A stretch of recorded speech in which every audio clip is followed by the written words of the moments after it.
Hi guys, welcome back to my channel. So today's video is all about the topic of money. I've had a lot of requests to do a video on this, and even though I know Bill Gates, I love talking about money and I don't think it's a subject that women in general talk about enough. So in this video I thought I'd share some of my tips and tricks and a little bit more about my money philosophy, I guess. So I hope you guys enjoy this and find it interesting, and let's get started.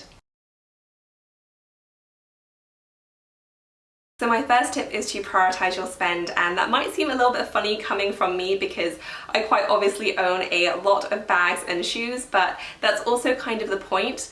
I 100% prioritize spending my money on bags, shoes, clothes, because I feel like that's what brings me the greatest joy. I pretty much always have spent my disposable income that way, and I'll continue to do so because I do feel I get the most bang for my buck, I guess, in terms of the net enjoyment that they bring me. And Dan is exactly the same way. Unfortunately, he doesn't like spending his money on handbags, but he's definitely on the same page in terms of prioritizing our money to make sure we get the most bang for our buck in terms of net enjoyment. And you know, we both have to work to budgets, and I feel like everyone probably does have to unless you're a billionaire, but it's about making the most of your budget to maximize your joy from that budget, if that makes any sense. So a good example of this is cars. We have a car, it's a used Renault that we bought a few years ago, and I think he paid £5,000 in cash for it, and you know, it's fine, it runs and it does the job, it gets us from A to B, but that's a good example of something which, you know, we needed. You know, we need a car every now and then, but it's certainly not something that we love. And you know, I like cars, I don't love cars, and Dan's the same. You know, he probably likes cars a bit more than me, but he doesn't love them. He loves other things a lot more than that. So that was a really easy area for us to save, and it's a running joke between us that we probably have one of the worst cars in our building. We have an underground car park, and our car is surrounded by BMWs and Audis and Range Rovers, and I even think there's a Bentley there. But for us, it just doesn't make sense to spend there because there are so many other things that we would rather spend our money on. So prioritizing your spend is a big one. If you do that and you maximize your joy, you're not going to go too far wrong with your budget. Which goes hand in hand with my second point, which is to save on what you only just like. And the best analogy I could think of for this was dieting. I went on a big old diet for our wedding last year, and even though dieting in general isn't a particularly fun experience, it was actually really useful in that it taught me to really prioritize what I love over what I only just like. And when I looked, you know, through my diet, there were so many easy swaps I could make for items of food which really weren't that healthy for me, but which I didn't even love that much. You know, sure, I liked them, but when I really thought about what I loved and brought me a lot of joy in terms of eating, those things I was happy to keep hold of while making much healthier swaps for everything else. And I think the same can be true of finances as well. So in terms of finances, a real world example of this are holidays and restaurants. Dan and I obviously both really like holidays and restaurants. You know, who doesn't like nice holidays and restaurants? But it isn't an area that we really prioritize spending a high percentage or proportion of our income on, because we do find joy in other areas. And you know, we will still go on holiday, and we're a bit more relaxed with it now, but certainly when we were first dating, we really tried to get a really good deal or stay with family or friends and really try to save in that area because it wasn't a huge priority for us. And the same with restaurants as well. You know, we will quite frequently go on date nights, but we'll often choose much more affordable restaurants. Every now and then we'll go to a nice restaurant to celebrate, but usually we'll go for somewhere more affordable because we know that our net enjoyment of the night isn't affected by how fancy the restaurant is that we go to. So more often than not, we'll just go to the Turkish place down the road because we'll know that we'll have just as good a night if we go there. And of course, that doesn't mean to say that what we save on, you should save on. Everyone has their different priorities and likes splurging on different things. So really focus on what you like to splurge on and get the most enjoyment out of, and save on the things which you may like but you don't love. And what I feel like has really helped me is viewing budgeting from a place of empowerment. So instead of thinking, oh, I can't do this, I'm saving, or I can't afford to do that, think of it as, well, I could do that, but actually I'm deciding to save my money to do this other thing instead, which I care about a lot more. And so much of life is mindset, I think, but if you switch your mindset about budgeting and finances from a place of deprivation to I can't do this, to a place of empowerment where I could, but I'm actually choosing not to because this is so much more important to me, it really does change the whole game. So That is absolutely a tip that's worked really well for me, just trying to change your mindset from a place of deprivation of I can't to a place of empowerment where I could, but I'm doing this instead. My next section is about buying luxury, and I specifically wanted to do a whole section on this because I feel like that's why a lot of people watch my channel, and obviously buying luxury is a big priority for me in general. I bought my first Chanel bag from the boutique when I was still in university. I paid for it with the income from my part-time job. I used to work as a host in a hotel, and for me that was such a worthwhile thing to spend my money on versus, you know, just spending it on countless drunken nights out that I wouldn't even remember. And obviously I still went out and I had fun, but I had this goal of wanting to buy a Chanel bag from the boutique, and I worked really hard to ensure I could get it. Obviously that won't be for everyone, and lots of people definitely thought I was crazy, but I've always loved handbags. It's always been a really big thing for me, and I had such a huge sense of achievement when I was able to get it. Now obviously I'm not saying go and spend all of your money on a handbag. It's really important to have your bases covered first, you know, have an emergency fund, make sure the important things are paid for first, make sure you have savings as well, but after all that, all the disposable income that you have, then you can choose to do what you want with it. And for me, that was always handbags. And even in the realms of luxury goods, I still think it's fully possible to buy smart when buying a luxury handbag. And that's a big reason why I love Chanel. Now this is quite a controversial thing, I know, because lots of people think that you shouldn't pay any attention to resale value when considering a bag purchase. And I definitely never buy a bag with the intention of reselling it. And I do think the most important thing is whether you like it or not. But beyond that, I do like to think about resale value because I also know that most of the bags in my collection I'm probably still not going to own in 20 years time. So if I do make a bad bag purchase, or I pick the wrong color or something like that, if I'm buying Chanel, then I do know that my purchase is fairly protected. I probably will be able to sell the bag on without taking too much loss, and maybe even making my money back. I never buy a bag with the intention of reselling it, but I like having the option if I need to, and then that money can fund another bag purchase or anything else that I might have my eye on.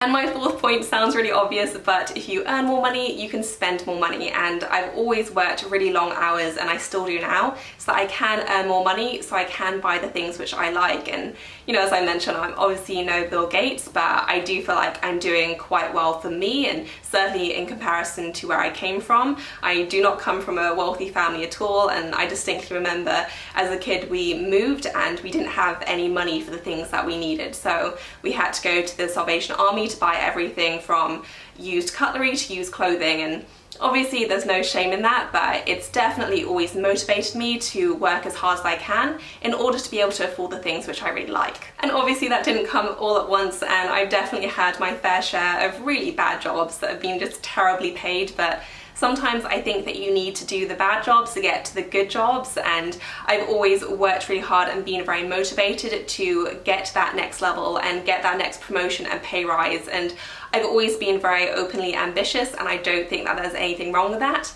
I think that sometimes, and even now, there is a bit of stigma attached to how ambitious women should be, but for me, women should be just as ambitious, if not more than men, because we have some catching up to do. So ambition for me is only a very positive thing, and I've always been very motivated to try and succeed and earn money. And obviously money isn't the most important thing in the world, far from it. You know, money does not bring happiness at all, but at the same time I don't think that there's any shame in wanting to earn more money and buy yourself the things that you want. So if you are going after that next promotion or pay rise or that next great job, then embrace it, you know, fight for it and go after what you want. One of my favorite ever sayings is always go the extra mile because it's never crowded there.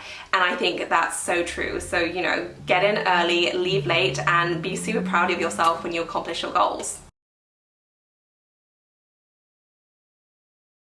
My fifth point is to play both good offense and defense, and what I mean by that is it's all very well and good to be great at earning money, but you also have to be good at retaining that money as well, because earning money is not the same as saving it. You know, if you earn an extra 10k, then actual money in your pocket is probably only about 5k because of taxes, whereas if you save 10k, you save 10k, that's 10k that you actually have. So saving and earning are obviously very different, and once you do save some money, I am a big believer in investing. Investing in general seems to be something that's really kind of dominated by men in terms of who's out there and who's talking about it, but I'm a huge believer that more women should be investing because it's such a key way to build wealth and also take care of future you. 3 of my favorite places to read about money and kind of educate myself on investing are Ellevest, which is US based, but it's primarily geared towards women, and it's such a great read. Even if you don't invest with them, they have a great blog and a newsletter as well, and they always have the most interesting articles and blog posts about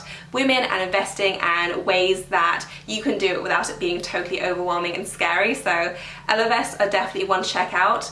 2 UK based ones that I love. I think the first one is also in the US and Canada. Wealthsimple, who I invest with, they're absolutely fantastic. They also have a great blog which really kind of breaks down some complicated money terms and really just kind of makes sense at a very basic level. And Moneybox as well, which is another great one in the UK, and they also have a great blog as well. So there is so much free information out there, definitely worth giving it a read if you are interested in investing, because all 3 of the ones I mentioned, and I'm assuming many more out there as well, make it super easy to understand and also very approachable as well. Now, I'm certainly not suggesting to pick one stock and bet your house on it. I personally play it very safe by investing in funds like the ones that I just mentioned. For me, that's just completely dummy proof. I don't have to think about it, and I also trust other people who are kind of more experts in their field and who certainly know more about the stock market than I do. We also really like property as well, and even though both can be risky investments, if you look at the last 100 years for the stock market and the last 1,000 years for the property market, really the growth and the value only seems to go one way. And even though you'll obviously have dips like 2008 for the stock market, overall the trend is always upwards, and it can be a really good way of growing your money over the long term. And one of the reasons why investing is so important is because of the impact of inflation. Now, I'm all for having an emergency fund. I think it's so important to have some savings on hand which are easily available in cash if you ever needed them.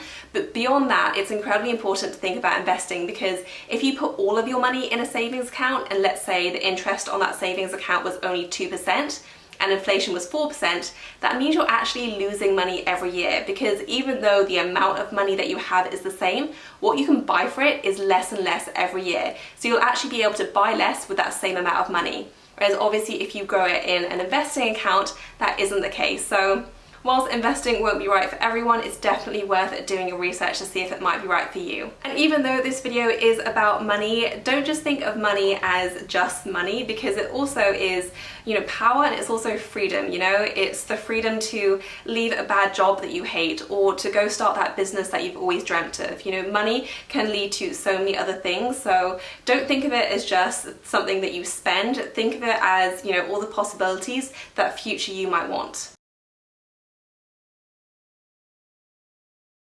And now finally for my tip number 6, which is to talk about money. And this whole video was actually kind of inspired by a Makers talk. If you're not familiar with Makers, they basically, I think they're a conference. I started following them on Facebook, and they do have a conference where they have lots of really great and inspiring female leaders talk about their experiences. And there was this one in particular that really struck a note with me and kind of just resonated with me. And it was from the founder of BeautyCon, who talked about the need to talk about money and not be ashamed to talk about money. And her point was that women are really happy to talk about, the best lipstick and best restaurants and best holidays, but we're not so keen to talk about our finances usually. And I thought that was such a great point that I never even considered. And obviously I'm a huge fan of talking about lipstick and handbags. I have a whole channel dedicated to that, but I can also really see the importance for talking about finances and our future financial selves. So as soon as I heard that talk, I brought it up with my friends, and these are friends I've had for 10 plus years, and even though we know pretty much everything about each other's lives, we had never spoken about money before. And it was such an enlightening, great talk, and we discussed, what we were doing, how we were saving, where we were investing. and it was just the best thing. So that is definitely something I'd recommend doing. If I can find that talk, I will link it down below because it's definitely worth a watch. But definitely have the talk with whoever you feel comfortable with, whether that is, you know, a friend, family member, whoever it is. It feels so great to get it out in the open, and I think women in general have so many great tips that we're just not sharing for whatever reason. And on that note, I have a new Facebook group. It's called Woman Up, and it's really designed to tackle just that. It's designed as a safe space for women to talk about all things money and career, from, you know, job searching advice to networking to investment tips, you know, all kinds of stuff related to money, finance and career. So if that is something that you're interested in joining, I will link it down below. I think we're already over 1,500 members, which is absolutely crazy. It's an incredible group of really supportive women, so we would love to have you if you want to join. But even if you don't want to join, I still think it's definitely a worthwhile thing to do, to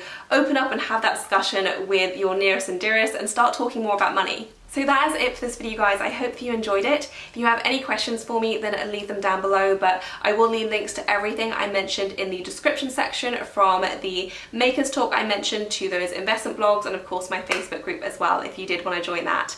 If you enjoyed the video, please give this a thumbs up, and as always, thank you so much for watching. I will see you in my next one. Bye, guys.